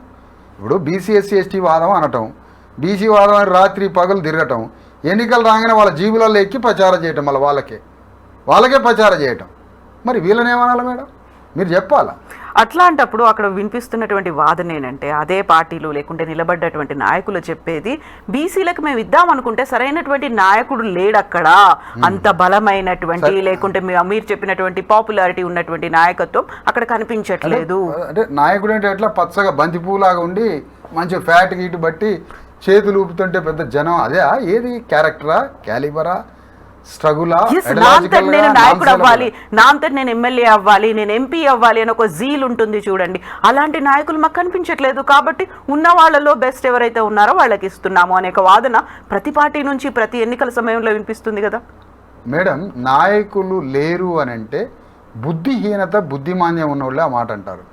నాయకుల్ని తయారు చేయాలి, లేరు కాదు. నాయకుల్ని నువ్వు తయారు చేయలేదు అంటే నీది ఎంత లఫుడ్ పార్టీ అయి ఉండాలి? మీరు ఒకటే అర్థం చేసుకోవాలి. మా దాంట్లో బీసీ నాయకుడు లేడు అంటే అర్థం ఏంటి? నేను బీసీ నాయకుడిని తయారు చేయలేదు అని బహిరంగంగా పెద్ద మనిషి ఒప్పుకుంటున్నాడని. నువ్వు అణగారిన వర్గాల నుంచి నాయకుడిని నువ్వు తయారు చేయలేదని అంటే నువ్వు ఎంత దోషివై ఉండాలి? నాయకత్వాన్ని తయారు చేయాలి నీ పార్టీ. పీడితుడిని జ్ఞానం ఇచ్చి, తత్వం ఇచ్చి, ప్రజలకి నాయకత్వం ఎట్లా వహించాలనో ట్రైనింగ్ ఇచ్చి, సోల్ ట్రైనింగ్ ఇచ్చి నాయకత్వాన్ని తయారు చేయాలి కదా. మా దగ్గర బీసీ నాయకుడు లేడు అని అంటే పెద్ద నేరస్తుడు అని అర్థం. నువ్వు నాయకుడు నువ్వు తయారు చేయొద్దు. ఎంత పెద్ద విషయం ఇది! ఎంత సింపుల్గా తప్పించుకుంటున్నాడు. ఎక్కడ తప్పించుకోవడానికి వీలేదు మన ముందు. ఇప్పుడు మీరు చెప్పినటువంటి రాజ్యాధికారం, తెలంగాణలో రాజ్యం ఏర్పడాలి, రాజ్యం అంటే మళ్ళీ అక్కడ ప్రభుత్వం ఉండాలి, మళ్ళీ సీఎం ఉండాలి, మంత్రివర్గం ఉండాలి, ఇవన్నీ ఉండాలి కదా. అవునండి, అంతా ఉండాలి కదా. గవర్నమెంట్ ఫామ్ చేయడం అంటే పీపుల్ గవర్నమెంట్ అంటారు. 93% ప్రజలంటే, అణగారిన వర్గాలంటే, శ్రామికులంటే అర్థం ఏంటి? కులీనులు, ప్రభువులు, భూస్వాములు, పెట్టుబడిదారులు, పాలక వర్గం కాదు ప్రజలంటే. ప్రజలంటే శ్రామిక సౌందర్యంతో రోజు నెత్తురు చిందించి చెమటని సృష్టించి పీడిత వర్గాల ప్రజలు, ఆ పీడితులలో ఉండే మేధో వర్గము, మధ్యతరగతి వర్గము, ఈ ప్రజాస్వామ్యాన్ని సమర్థించే పాలక వర్గాల్లో ఉండే కొంతమంది ప్రజాస్వామికవాదులు అందరూ కలిస్తే ఓ ప్రజా సమూహం. వాళ్ళ చేతిలో గవర్నమెంట్ ఉన్నప్పుడు మాత్రమే ఆ ప్రభుత్వంలో భాగస్వామ్యం దొరుకుతూ ఉంటుంది. అందుకనే ఈరోజు తెలంగాణలో మీరు చూడండి, గవర్నమెంట్ స్కూల్స్ చూడండి, గవర్నమెంట్ హాస్పిటల్ చూడండి, 3 కోట్ల మందిలో 1 కోటి మందికి ఉపాధి ఉన్నదో లేదో చూడండి. మినిమం కావాల్సింది ఈ 3 కదా మేడం. వైద్యం కావాలి కదా, హాస్పిటల్ కావాలి కదా, స్కూల్లో పిల్లలు చదువుకోవాలి కదా, చేతి నిండా పని కావాలి కదా, లా అండ్ ఆర్డర్ ఉండాలి కదా. ఇవన్నీ ఉన్నప్పుడే కదా గవర్నమెంట్ అనేది. అందుకని ఈ గవర్నమెంట్ని ఎవరు రూల్ చేయాలి అని అంటే పీడిత వర్గాల ప్రజలే రూల్ చేయాలనేది కాన్స్టిట్యూషన్ చెప్పేది, డెమోక్రసీ చెప్పేది, ప్రభుత్వము ప్రపంచం మొత్తుకునేది అదే కదా. అందుకని మేము కోరుతున్నది అది మేడం. సో దానికోసమే రథయాత్రలు, దానికోసమే పాదయాత్రలు, రాజ్యం కోసం, రాజ్యాధికారం కావాలి. గవర్నమెంట్ ఫామ్ అనేది చెప్పాను కదా మేడం. మనం తీసుకునే నిర్ణయాలు, ఒక చిన్న నిర్ణయం ప్రభుత్వాన్ని అడుగుతున్నాం, కానీ ఒక నిర్ణయాన్ని మన రాజ్యం వస్తే ఒక సంతకంతో చేసి అవతల పడేయచ్చు. ఈరోజు మేడం ఎవరికి చేతి నిండా పని లేదు తెలంగాణలో పని ఎందుకు లేదు మేడం? ఎంతకాలం ఈ పని చేయాలి? బీడీలు ఎందుకు చేయాలి? మా అక్కలు, మా అమ్మలు ఎన్ని సంవత్సరాలు, ఎన్ని శతాబ్దాలు బీడీలు తయారు చేయాలి? బీడీలు చేసే చేతులతోటి టీవీలు తయారు చేయకూడదా? బీడీలు చేసే చేతులతోటి కంప్యూటర్స్, శాంసంగ్ వాషింగ్ మిషన్లు, శాంసంగ్ టీవీలు, కంప్యూటర్స్, ఇవి ఎందుకు టూల్స్, ఇవన్నీ ఎందుకు మనం వర్కౌట్ చేయకూడదు? చైనా నుంచి అలాంటి పనిని మాకు ఎందుకు ఇవ్వకూడదు? ఆ పని ఎందుకు ఈ రాష్ట్రం చేయట్లేదు? పైగా ఈ కుల వృత్తులను ఎందుకు ధ్వంసం చేస్తూ ఉంది? ఎందుకు వెల్త్ సృష్టించలేకపోతున్నారు? ఇవాళ HCU భూములు అంటున్నారు మేడం. ఆ భూముల్ని మేము ఏం లేదు, మేము అమ్మట్లేదని గవర్నమెంట్ చెబుతుంది. లేదు 40,000 కోట్లకు అమ్ముతున్నారని ప్రజలు అంటున్నారు. అరగోపాల్ లాంటి వాళ్ళు ఏమో పర్యావరణం, లేళ్ళు, జింకలు, దుప్పుల కోసం అది ఉండాలి, ఎకలాజికల్ బ్యాలెన్స్ ఉండాలని ఆయన చెప్తున్నారు. కానీ మేమేం చెప్తున్నాం అంటే మేడం, హైదరాబాదులో ఇండ్లు లేని నిరుపేదలు, కటిక దరిద్రులు కన్నీటితో బతుకుతున్నారు. హైదరాబాద్లో దాదాపుగా 4 లక్షల ఇండ్లు కావాల్సిన అవసరం ఉంది మేడం. హైదరాబాద్లో 4 లక్షల ఇండ్లని అపార్ట్మెంట్స్ రూపంలో కట్టేయడానికి ఇప్పుడు చెప్తున్న గచ్చిబౌలి దగ్గర ఉన్న 400 ఎకరాల భూమిలో హైదరాబాదులో ఇండ్లు లేని 4 లక్షల కుటుంబాలకి 4 లక్షల ఇండ్లు కట్టేయమంటున్నాం. ఆ 400 ఎకరాలలో అపార్ట్మెంట్స్ కట్టి మాకు ఇవ్వండి అని అంటున్నాం. ఈ పని ఎందుకు ఈ గవర్నమెంట్ చేయదని అడుగుతున్నాం మేడం. ఈ సందర్భంగా ఈ భూమిని మీరు మాకిచ్చేయండి, మాకు ఇండ్లు కట్టియండి. ఆ భూమిలో జింకలు, లేళ్ళు తర్వాత సంగతి, ముందు ఇండ్లు లేని వాళ్ళకి అందులో కట్టియచ్చుగా మేడం. ఈ పని ఎందుకు చేయదు గవర్నమెంట్? మాకు తెలియట్లేదు, అర్థం కావట్లేదు. బజార్ల కొత్తిమీర నుంచి టమాటాల దగ్గర నుంచి కూరగాయలన్నీ బజార్ల మట్టిలో పెట్టుకొని అమ్ముతారు మేడం. ఒక జపాన్లో చూపిస్తారా? ఒక చైనాలో చూపిస్తారా? ఒక యూరప్ దేశంలో చూపిస్తారా? కొత్తగా డెవలప్ అవుతున్న ఆసియా దేశాల్లో మొన్నటిదాకా తిండి దొరకని దరిద్రపు దేశాల్లో అలాంటివి చూపిస్తారా? ఒక టమాటాలు అమ్ముకునే వాళ్ళు బజార్ల మట్టిలో టమాటాలు అమ్ముకుంటారా మేడం? ఎక్కడన్నా ఒక్క 10,000 రూపాయలు పెట్టుబడి దొరికితే బాగానే ఎదురు చూస్తున్నారే. ఒక రిఫ్రిజిరేటర్ ఉండేటువంటి ఒక 4 గిర్రల బండి ఇచ్చి ఆ బండిలో వెజిటబుల్స్ అమ్ముకోమని దాంట్లో జనరేటర్ ద్వారా ఒక కూలింగ్ ఇచ్చి అందులో కూరగాయలు అమ్ముకునే బండ్లు సప్లై చేయలేదా మేడం ఈ తెలంగాణ గవర్నమెంట్? ఎంత దరిద్రం ఉందండి ఈ దేశం, ఈ రాష్ట్రం. ఏంటి ఇది అని అంటున్నా.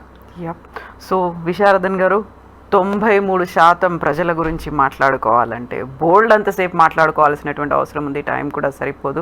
అలాంటి అంశాలు ఉన్నాయి, అలాంటి సమస్యలు కూడా ఉన్నాయి. విల్ కంటిన్యూ అండి. Thank you so much. Best wishes for your ఉద్యమం, పోరాటం. ఓకే మేడం, చివరిగా నేను అనేది ఏంటంటే థ్యాంక్ యూ మేడం, మీరు ఇస్తున్న సహకారం బ్లెస్. ఈ సందర్భంగా మరొకసారి తెలంగాణ ప్రజలకి నేను చెప్పేది మీ వేదిక ద్వారా, తెలంగాణ రాష్ట్రంలో ఇన్ని శతాబ్దాలుగా, యుగాలుగా ఇంకా చెప్పాలంటే ఇదంతా కన్నీటి సముద్రం మేడం. 7 సముద్రాలు కాదు, మాది ఒక 8వ సముద్రం మా కన్నీరు. అంత వేదనలు, రోదనలు పడ్డ జాతులు మేడం. ఈ జాతులకి అధికారం లేదు, భూమి లేదు, వైద్యం లేదు, విద్య లేదు, పని లేదు. నెత్తురు చిందించి, స్వేదం చిందించి ఈ భూమిని పంటలు పండించినటువంటి జాతులు. కానీ భూమి కూడా లేదు మేడం. బానిసలుగా బ్రతికాం మేడం. తాతల తండ్రుల నుంచి మేమంతా ఫ్యూడల్స్ దగ్గర బానిసలమే. ఇన్నాళ్ళ తర్వాత మాకు భారత రాజ్యాంగం వచ్చి మరో ప్రపంచాన్ని చూపించి మీ రాజ్యం తెచ్చుకోండి అని బాబాసాహెబ్ అంబేద్కర్ రాజ్యాంగం ద్వారా ఓటు అనే గండ్రగొడ్డలు మా చేతికిచ్చాడు మేడం. ఆ ఓటు అనేది ఫిలాసఫీతో మా పీడిత జాతిలో చదువుకున్న విద్యావంతుల ఒక మేధోవర్గం ఒకటి ఉంది మేడం. ఆ మేధోవర్గాన్ని ఆర్గనైజ్ చేసి తెలంగాణలో బీసీ ఎస్సీ ఎస్టీలందరినీ, మనసున్న అగ్రవర్ణాలని ఆహ్వానించి తెలంగాణలో బీసీ ఎస్సీ ఎస్టీల రాజ్యం కోసం రథయాత్ర ప్రారంభం కాబోతుంది మేడం. ఈ రథయాత్ర 3 సంవత్సరాల 3 నెలలు సాగి ఒక జైత్రయాత్ర రూపంలో మళ్ళీ తిరిగి హైదరాబాద్ చేరుకుంటుంది. రేపు ఆదిలాబాద్లో ప్రారంభమయ్యే యాత్ర 10,000 కార్లతో ఆదిలాబాద్ పయనమై అక్కడ నా రథయాత్రని ప్రారంభించి వస్తారు మేడం. ప్రముఖ బీసీ నాయకులు కూడా కొంతమంది వస్తారు, కొంతమంది నాయకులు వచ్చి ఆ రథయాత్రని ప్రారంభిస్తారు. ఆ రథయాత్ర రాజ్య చైతన్యాన్ని ప్రజలకు ఇస్తూనే అట్ ద సేమ్ టైం రాజ్య చైతన్యంతో పాటుగా ప్రజా సమస్యల్ని ప్రభుత్వ దృష్టికి తీసుకొచ్చి రేవంత్ రెడ్డి ముఖ్యమంత్రిని, ప్రధానమంత్రి మోడీని ఇద్దరిని బాధ్యులుగా ప్రకటించి ప్రతి సమస్యని పరిష్కరించమని వాళ్ళని కోరుతాం. ఆ కాగితాలన్నీ రిప్రజెంటేషన్స్ని ఒక 5 లారీలకు వస్తాయేమో 3 ఏళ్లలో. ఆ సమస్యలన్నింటినీ ఒక 5-6 లారీలు తీసుకొని రేవంత్ రెడ్డి అప్పటిదాకా ఉంటే వారికి 5 లారీల కాగితాలు ఉపచెప్తాం మేడం ఈ సమస్యని పరిష్కరించమని. అక్కడ చెప్తాం, ఇక్కడ చెప్తాం. అట్లా రాజ్య చైతన్యాన్ని రగిలించి నా ప్రజలకి, మా ప్రజలకి రాజ్యాధికారాన్ని అప్పజెప్పే ఒక మహోద్యమాన్ని ప్రారంభిస్తున్నాం. తెలిసి తెలియకనో ఇంకోటో అనేక వేదికలు, సంఘాలు, కుల సంఘాలు, అనేక సంఘాలు, అనేక పార్టీల్లో ఉన్న సోలు ఉండి లేక అనేక రాజకీయ పార్టీలో ఉన్న బీసీ ఎస్సీ ఎస్టీ నాయకులందరినీ ఈ వేదికలోకి ఆహ్వానించి మనందరం BC SC ST joint action కమిటీగా ఆవిర్భవించి రాజ్యాన్ని తీసుకొచ్చి మన ప్రజలకు అందిద్దాం. ఇదే మన ప్రజలకు ఇచ్చే అద్భుతమైన కానుకగా మీ ద్వారా తెలియజేస్తాం. Thank you so much Visharadan గారు. Best wishes to you. Thank you thank you అండి. అమ్మా. Thank Thank you. you very much.